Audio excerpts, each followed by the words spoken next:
So, do you want in on a secret that will bring a lot less headache to your holidays at the end of this year?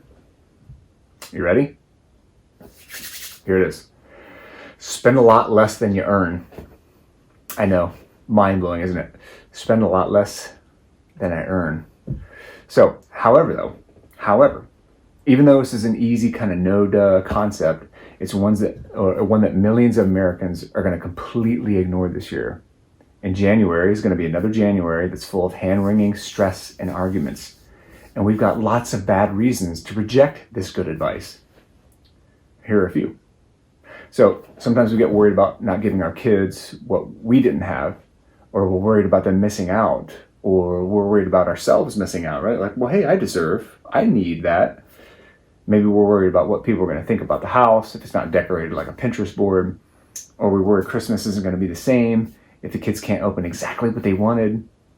Or maybe even we think we just can't skip all those great end of the year deals. It's like wasting money, right? But here's the problem. With deals especially, you can go broke saving all that money. Think about that. You can go broke saving all that money on deals. So as an antidote to that race to debt and headache, let me introduce a brand new concept to you.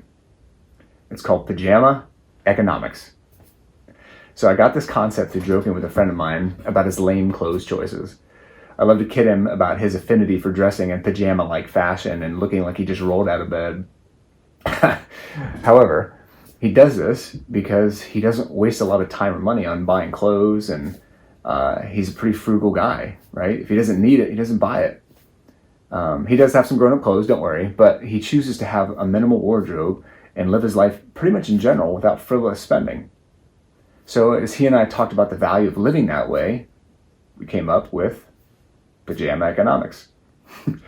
And really what pajama economics boils down to is this very helpful and money-saving question. Do I need that really? So let me say that again. Do I need that really? So if you'll stop and ask that question at the end of this year, especially when everyone is giving you tons of reasons to waste your money, you'll be much happier and a whole lot less broke.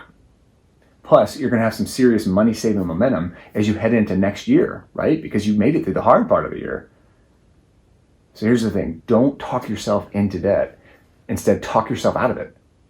And here's a good Bible passage that's been bouncing around my head for a few months, just as I've been thinking about this idea of debt and freedom. From Proverbs 22, verse 7. The borrower is slave to the lender. And that is true. We are under the pressure of payments when we're in debt, aren't we? And those lenders, they don't tend to let us miss many payments. And they're going to go to great lengths to make sure we do. That's why Proverbs says the borrower is slave to the lender. I mean, that is stressful, right? We see money come in, but we know it's already spoken for in debt. Let's not live that way. Because Christ calls us to freedom through this, self-denial. That's an interesting, very un-American idea, isn't it? Freedom through self-denial. So next time you're tempted to spend some money on something you don't need and can't afford, apply some pajama economics and ask yourself, do I need that really? I promise it's going to leave you feeling a lot more happy and a lot less broke.